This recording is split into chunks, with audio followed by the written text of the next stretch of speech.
Wait, do you remember the Grand Adventures of Billy and Mandy? Bro, it was loud, it was gross, and it was so random at times. A girl who never smiled, a boy who was too stupid to function, and deaf. The literal embodiment of the end of everything. Forced to be their best friends because he lost a limbo contest. Kiss, kiss. Oh, no! Get it off me!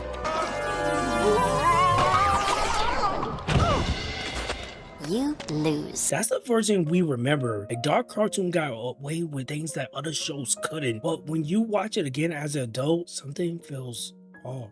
Because this isn't just a world where monsters exist. This is a world where parents don't care. I can swear that kid's playing with a jackhammer.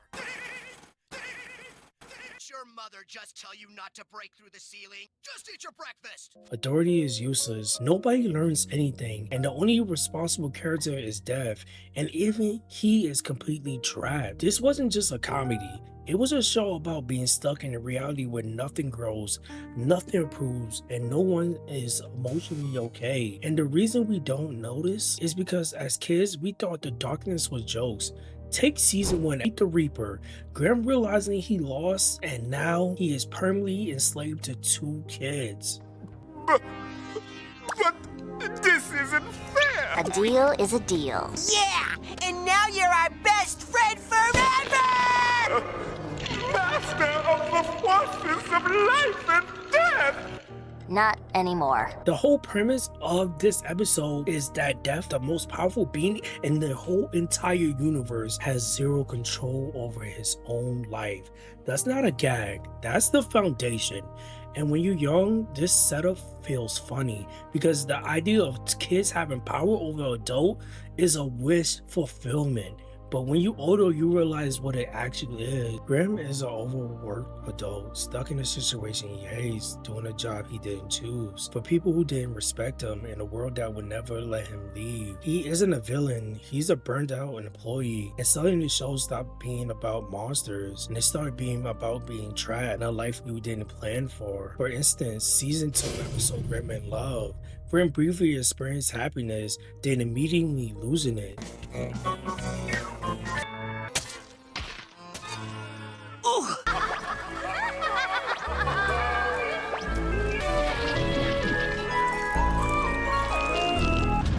You're the real Grim Reaper?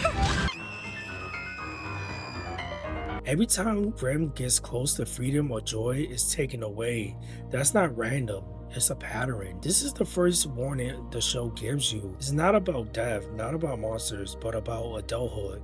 Because Billy and Mandy aren't just chaotic kids. They are 2 completely different ways people deal with the world. And that doesn't make sense because Billy escapes it by never thinking about it. Mandy survives by controlling everything. And Graham is what happens when you realize you can't escape at all. The world of Billy and Mandy is emotionally broken. Look at the town they live in, Endsville. Even the name sounds like a punchline, but it's not because nothing in Endsville's works the way it should. Parents are useless, teachers are incompetent, authority figures either are corrupt, stupid, or completely absent. All the control, all the power, all the free chicken! Come on! You can do this! This is the universe where structure that are supposed to guide you don't exist. And when you're a kid, that feels empowering because it means freedom. But when you're older, you realize that actually means no one's coming to help. Season 3 of Mandy the Merciless. Mandy effortlessly is taking control of everything and everyone. Empress, the new Billy has just arrived. What happened to everything, Mandy? This is the future, Billy. I now rule the entire Earth. This isn't just showing she's mean. This shows that the control is the only way she feels safe. Mandy doesn't smile, not because it's a joke, but because she understands something the rest of the characters don't. If she ever loses control, she loses everything. That's not a personality trait, that's a defense mechanism. And Billy is the opposite. Billy survives by never engaging with reality at all.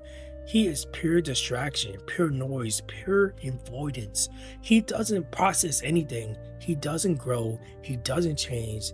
And that's why he is always happy. because the show quietly is asking the question, is ignorance the only way to be okay in a broken world? As young bucks, we thought Billy was the comic relief, Mandy was the villain, and we also thought Grim was just a straight man. But when you watch it now, you realize these characters are not really characters. They're literally just coping mechanisms.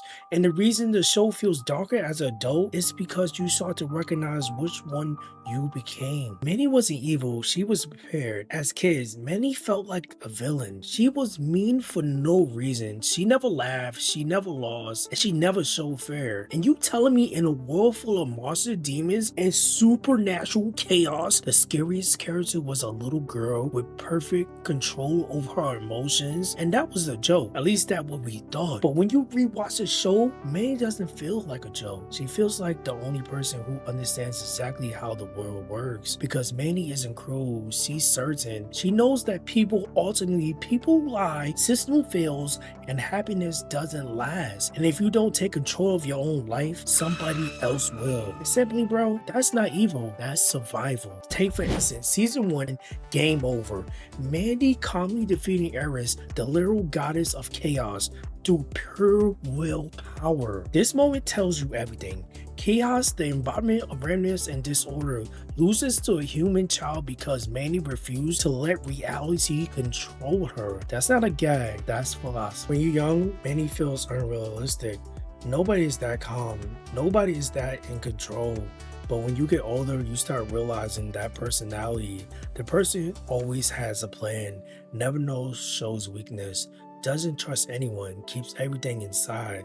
The person who stopped being a kid early because they had to. Mandy is what happens when you learn too soon. Billy gets to stay a child forever. That's his role. He represents the fantasy that you can avoid reality and still be happy. But Mandy is the opposite. She represents what happens when you understand reality too early and you decide you will never let it hurt you. And the show tells you this over and over again, not through speeches, through the way she interacts with the world. The future vision where Mandy rules in a dystopian world. Because Mandy doesn't want power for fun. She wants power so she never has to feel powerless again. And that's a very real adult fear. The fear of being stuck, dependent, vulnerable, being at the mercy of things you can't control. So you build routine. You build walls, you build a personality that can't be shaken, and people call you cold, but in reality, you just prepared. In most cartoons, characters learn lessons, they grow, they soften, but not Mandy. She is exactly the same from the beginning to end. That's not lazy writing, that's the point. Because Billy and Mandy is in a world where growth doesn't happen, where nothing moves forward, where characters are trapped in a loop, like they're in a genjutsu, and Mandy understands that. So instead of trying to change the system, she masters it. Season 4, episode 2, My Fair Mandy. Mandy effortlessly manipulating everyone around her without raising her voice. I'm cleaned, saliva bathed, my socks color coordinated, my goth metal posters framed, the house remodeled, the toilet spit shined, my room painted black, my knives polished, and my secret mutant army released into the streets of Endsville. All done by hand. Yes, dear. Whatever you want. Her power is not physical, it's psychological. She wins because she understands people better than they understand themselves. And as kids, Mandy was funny because she was extreme. And as adults, Mandy is uncomfortable because she feels familiar. She represents that version of you. Stop trusting people. Stop showing emotion. Decided control was safer than connection, and the show never punished her for it. And that's the darkest part, because in the real world, that strategy works. You do get ahead by being the most controlled person in the room. You do survive by never letting your guard down. You do become untouchable, but you also become completely alone. And that's the trade the show never says out loud. Now we got my boy Billy. Billy escapes reality. Mandy controls reality, but Grim is the only one who actually understands reality. He knows he's trapped, bro knows he's powerless. He also knows this isn't how life is supposed to go, and that's what makes him the most human character in the whole entire series, even though he's deaf. Let's get one thing clear. Grim isn't deaf. He's an adult who picked the wrong life. When you're a kid, Grim is the straight man. He often yells, complains, and he also reacts to Billy's stupidity and Manny's control. He's a person that keeps the chaos grounded, but when you watch the show again, as an adult, Grim stopped being a comic relief and started feeling like the most realistic character in the entire series, because Grim is the only one who understands what he lost. He used to have purpose. He used to have power. He used to be wildly feared amongst people. Now he's stuck in a suburban house eating cereal, doing chores, and taking orders from two children who don't respect him. That's not just a funny contrast. That's a life that didn't go the way it was supposed to. Season 1, Meet the Reaper. Grim is trying to assert his authority and immediately being shut down by Mandy. This is the exact moment when he loses control of his own life and he never gets it back. As a kid, this feels empowering. The adults are useless. The kids are in charge. That's the fantasy. But as an adult, this is totally terrifying because Grim represents something very specific. Being trapped in a role that you can't leave, a job you didn't choose, a routine you hate, a version of yourself that is no longer matches who you thought you would become. And that's when the show keeps reminding you of that. Grim constantly talks about how things used to be, how he was respected, how this isn't what he signed up for. That's not a character trait. That's just simply burnout. Graham is the only character who knows he's stuck. And when like Billy and Mandy, like the show ended, but everybody just stayed inside their same roles. Billy is still laughing, Mandy is still in control, and Graham is still stuck. And maybe guys, that was the point, because this show was never about defeating monsters. It was a story about roles people fall into when the world doesn't make sense anymore.